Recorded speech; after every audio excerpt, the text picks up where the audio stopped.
आज हम यहाँ पे डिस्कस करने जा रहे हैं रेजोनेंस और उसके बहुत ही जो इंपॉर्टेंट एप्लीकेशन हमारी डेली लाइफ में हैं उनके बारे में। वीडियो स्टार्ट करने से पहले रिक्वेस्ट करूंगा कि आप इस वीडियो को लाइक कीजिए और चैनल को सब्सक्राइब कर लीजिए। तो रेजोनेंस होता क्या है, एक बार इसको समझ लेते हैं। रेजोनेंस होता क्या है?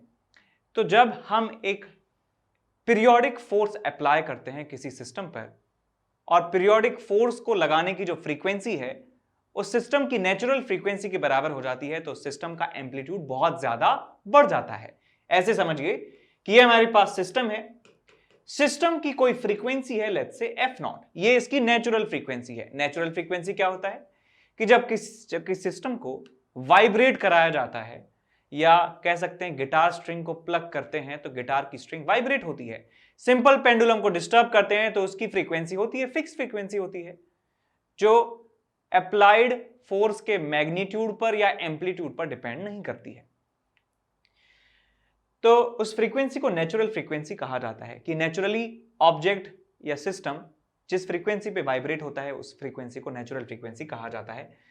अब यदि हम एक पीरियोडिकली फोर्स लगाते हैं और पीरियोडिक फोर्स की जो फ्रीक्वेंसी है वो Fa के बराबर है और Fa की जो वैल्यू है वो अप्रोक्सीमेटली इक्वल है F0 के, तो हम कहते हैं कि जो सिस्टम है, सिस्टम का जो एम्पलीट्यूड है वो बहुत ज्यादा हो जाता है और इस फिनोमेना को ही रेजोनेंस कहा जाता है। तो यहाँ पे आप ग्राफ से देख भी सकते हैं, यहाँ पे अलग अलग फ्रीक्वेंसीज जो हैं हम लगाते हैं और एम्पलीट्यूड को देखते हैं कितना एम्पलीट्यूड हो जाता है। तो यहाँ पे देखिए, जब ओमेगा ए यानी अप्लाइड फोर्स का जो फ्रीक्वेंसी है डिवाइडेड बाय नेचुरल फ्रीक्वेंसी, जब इन दोनों का रेशियो 1 के बराबर हो जाता है, यानी कि अप्लाइड फोर्स की फ्रीक्वेंसी और सिस्टम की नेचुरल फ्रीक्वेंसी जब बराबर हो जाती है तो एम्पलीट्यूड पहुंच जाता है चरम सीमा पर, यानी बहुत ज्यादा हो जाता है एम्पलीट्यूड। अब इसके बेस्ड एप्लीकेशन आप देखिए, सबसे पहला एप्लीकेशन जो है आपके घर में ही मौजूद है, डॉग्स। देखिए, आप जानते हैं कि डॉग्स के पास स्वेट ग्लैंड्स नहीं होते हैं जैसे इंसानों के पास होते हैं। इंसानों के पास स्वेट ग्लैंड्स होते हैं जिनका फंक्शन होता है पसीने की फॉर्म में हीट को बाहर निकालना, लेकिन डॉग्स के पास ये सुविधा नहीं है। तो अपने अंदर की जो हीट है वो निकालने के लिए क्या करते हैं, वो पेंटिंग करने लगते हैं, हांफने लगते हैं, इस तरीके से हांफने लगते हैं। तो होता क्या है कि जो हांफने की फ्रीक्वेंसी है, यानी कि जो पेंटिंग की फ्रीक्वेंसी है, और उनके जो रेस्पिरेटरी सिस्टम है, यानी कि जो फेफड़ा है उसका, समझ गए रेस्पिरेटरी सिस्टम क्या होता है?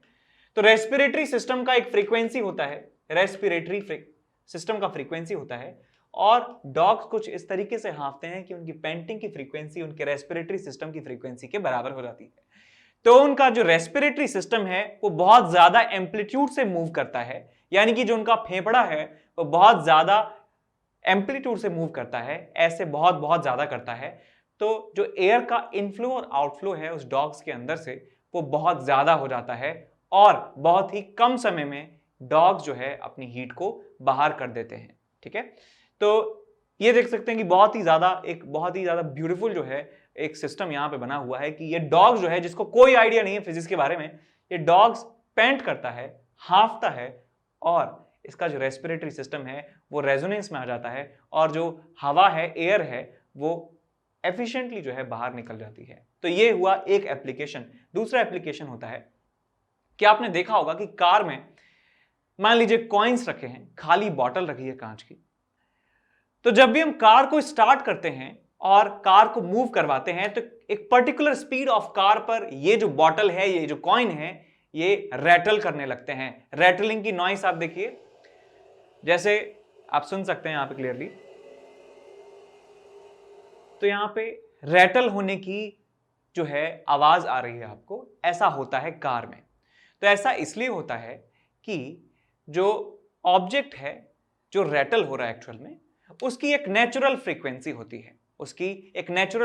होती है, और जब कार कैसे वाइब्रेट हो रही है, बिकॉज कार के अंदर इंजन है, वो पीरियोडिक जो है वो वाइब्रेट हो रही है कार, और जब कार की फ्रीक्वेंसी उस रैटलिंग ऑब्जेक्ट की फ्रीक्वेंसी के बराबर हो जाती है तो हमारा जो ऑब्जेक्ट है जो उसके अंदर लूज पड़ा हुआ है वो बहुत ज्यादा एम्पलीट्यूड से वाइब्रेट होता है, और बहुत ज्यादा एम्पलीट्यूड से वाइब्रेट होने के कारण हमें वो रैटलिंग नॉइस सुनाई देती है। ये हुआ हमारा दूसरा एप्लीकेशन। तीसरा एप्लीकेशन ये होता है कि जो कई बार आपने देखा होगा कि बहुत ही ज्यादा सस्ते चीप जो है स्पीकर जो हैं या चीप ईयरफोन्स भी हो सकते हैं, तो उनमें जब हाई वॉल्यूम पर हम उनको यूज करते हैं तो उनमें से एक अजीब सी आवाज आती है जो बिल्कुल भी प्लेजेंट नहीं होती है। आपने देखा होगा कि कहीं भी आप जाएंगे बड़े मार्केट में तो वहां पर दुकानों पे रखे होते हैं बहुत सारे स्पीकर जो 50, 100, 150, 200 रुपए में मिल जाते हैं। उनमें जो है जनरली ये समस्या आती है। तो ये समस्या आती क्यों है, इस बात को एक बार समझ लेंगे फिजिक्स के पॉइंट ऑफ व्यू से, कि ये जो हमारे पास स्पीकर है, ये स्पीकर ये होता है प्लास्टिक का। जनरली जो है सस्ते स्पीकर्स में ये प्लास्टिक से बनाया जाता है और जो महंगे स्पीकर्स होते हैं वो वुड से बनाए जाते हैं। वुड से एक स्पेशल टाइप का मटेरियल वहां पे इस्तेमाल किया जाता है। तो यहां दिक्कत क्या है कि यहां पे जो स्पीकर का डायफ्राम होता है, आपने देखा होगा कि ये डायफ्राम जो है वाइब्रेट करता है।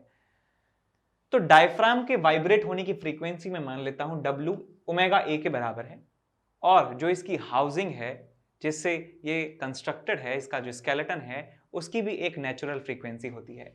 तो वहां पे प्रॉब्लम क्या आती है कि जो नेचुरल फ्रीक्वेंसी है हाउसिंग की और जो डायफ्राम की फ्रीक्वेंसी है वो दोनों फ्रीक्वेंसीज बराबर हो जाती हैं, और ये जो हाउसिंग है, हाउसिंग का मतलब जो इनका आउटर कवर है, ये कवर भी वाइब्रेट होने लगता है और बहुत ही अजीब टाइप का साउंड हमें सुनाई देता है। ये हुआ हमारा तीसरा एप्लीकेशन। अब बात करते हैं फोर्थ एप्लीकेशन की। यहां पे देखिए, हम जानते हैं कि इंसान का कान कैसा होता है कि अंदर से यहां पर ईयर ड्रम होता है और यहां पे ये जो ईयर कनाल है, ये इसका ये वाला एंड ओपन होता है। ये वाला एंड कैसा है, ओपन है। ये वाला जो एंड है वो कैसा है, क्लोज्ड है। यहां पे डायफ्राम होता है, यहां पे बीच में जो है एयर भरी होती है।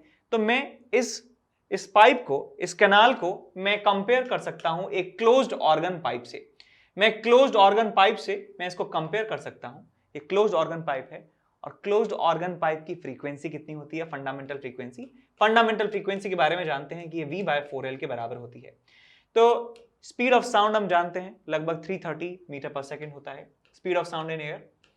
4 times length, average length of year कनाल होती है 2.5 सेंटीमीटर के बराबर। तो यहां पे 2.5 सेंटीमीटर से आप मल्टीप्लाई कर देंगे, इसको सॉल्व करने से आपको मिलता है वैल्यू 3440 हर्ट्ज के बराबर। यानी कि यहां पे जो एयर है, एयर कनाल के अंदर, इस ईयर कनाल के अंदर जो एयर भरी हुई है, ईयर कनाल के अंदर जो एयर है वो वाइब्रेट होती है। फंडामेंटल फ्रीक्वेंसी कितना है वाइब्रेशन का, 3440 हर्ट्ज के बराबर, लगभग 3500 हर्ट्ज के बराबर। तो जब भी कोई बाहर से, कोई स्पीकर से हमें साउंड सुनाता है, मान लीजिए यदि कोई 3500 हर्ट्ज का साउंड प्ले करता है, तो ये जो एक्सटर्नल सोर्स है इसकी फ्रीक्वेंसी नेचुरल फ्रीक्वेंसी के बराबर हो जाती है, और यहां के अंदर जो एयर है वो और भी ज्यादा एम्पलीट्यूड से वाइब्रेट होने लगती है, और हमारा जो डायफ्राम है वो भी ज्यादा वाइब्रेट होता है, यानी कि ज्यादा एम्पलीट्यूड से वाइब्रेट होता है। और ज्यादा एम्पलीट्यूड से वाइब्रेट होगा इसका मतलब हमें वो साउंड ज्यादा लाउड सुनाई देता है। आप ये एक्सपेरिमेंट घर पे भी कर सकते हैं। एक ऐप है फ्रीक्वेंसी जनरेटर के नाम से, आप फ्रीक्वेंसी जनरेटर लिखेंगे आपको बहुत सारे ऐप्स दिखाई देने वाले हैं। उन ऐप्स का काम क्या है कि अलग अलग फ्रीक्वेंसी का साउंड प्ले करना आपके मोबाइल में, है ना। कॉशन यहां पे ये है कि स्पीकर खराब हो सकता है, तो अपनी रिस्क पे करना, ठीक है। और यदि बहुत ज्यादा क्यूरियस हैं कि करना ही चाहते हैं यार, कोई बात नहीं, हो जाएगा तो ठीक है, तो कम वॉल्यूम पे करें तो उससे ज्यादा दिक्कत नहीं आएगी, और बहुत ही कम ड्यूरेशन के लिए करें। तो जब आप उस ऐप को यूज करेंगे तो उसमें एक स्लाइडर होता है जो फ्रीक्वेंसी की वैल्यू को चेंज कर सकता है। आप सुन सकते हैं अलग अलग फ्रीक्वेंसी की वैल्यू। आप जब उस स्लाइडर को स्लाइड करेंगे तो उसमें आप देखेंगे तो लगभग 3500-3600 हर्ट्ज की फ्रीक्वेंसी के आसपास जो है आपको बहुत ज्यादा लाउड जो है साउंड सुनाई देता है। आप उसी सेम वॉल्यूम पे साउंड फ्रीक्वेंसी को सुनेंगे, मान लीजिए आप 100 हर्ट्ज की फ्रीक्वेंसी को सुनते हैं सेम वॉल्यूम पर, और 3600 हर्ट्ज की फ्रीक्वेंसी को सुनते हैं उसी वॉल्यूम पर, तो 3600 हर्ट्ज वाली जो फ्रीक्वेंसी है वो ज्यादा तेज से हमारे कानों को सेंस होती है, उसके लिए सेंसेशन जो है वो ज्यादा होता है। समझ में आई बात? ऐसा क्यों है? Because of the phenomena resonance. इसके बाद एक और आखिरी एप्लीकेशन हमारे पास है कि यहां पर एक पर्सन है जो ट्रम्पेट बजा रहा है, भोंपू जो है ये बजा रहा है। सब जानते हैं भोंपू क्या होता है, एक ट्रम्पेट यहां पे बजा रहा है, और यहां पे एक ग्लास में वाइन रखी हुई है। तो जो ये वाइन ग्लास है, ये इसका एक नेचुरल फ्रीक्वेंसी होता है, इसका एक नेचुरल फ्रीक्वेंसी होता है लेट्स से f0 के बराबर, और ट्रम्पेट की जो फ्रीक्वेंसी है लगभग इसकी फ्रीक्वेंसी के आसपास होती है।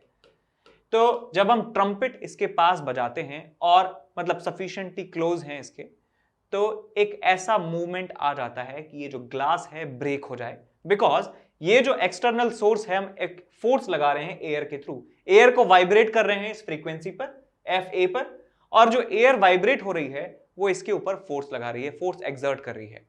तो यदि वो फ्रीक्वेंसी ऑफ एयर इसकी फ्रीक्वेंसी से मैच कर जाती है तो इसमें जो कांच के मॉलिक्यूल्स हैं उनका एम्पलीट्यूड ऑफ ऑसिलेशंस बहुत ज्यादा हो जाता है। और तो जब मॉलिक्यूल बहुत ज्यादा एम्पलीट्यूड पे मूव करेंगे तो ऐसी नौबत आ जाती है कि ग्लास जो है ब्रेक हो जाता है, ग्लास ब्रेक हो जाता है। आपने बहुत सारी मूवीज में देखा होगा कि आवाज से जो है सिंगर ग्लास को तोड़ देते हैं, विच इज पॉसिबल क्योंकि यहां पे जो एक्सटर्नल सोर्स की फ्रीक्वेंसी है ये इसकी नेचुरल फ्रीक्वेंसी के बराबर हो जाती है और ये ग्लास टूट जाता है। तो इसी के साथ हम इस वीडियो को फिनिश करते हैं। Thank you so much for watching. Subscribe कर लीजिए चैनल को और वीडियो को कर लीजिए लाइक। Thank you.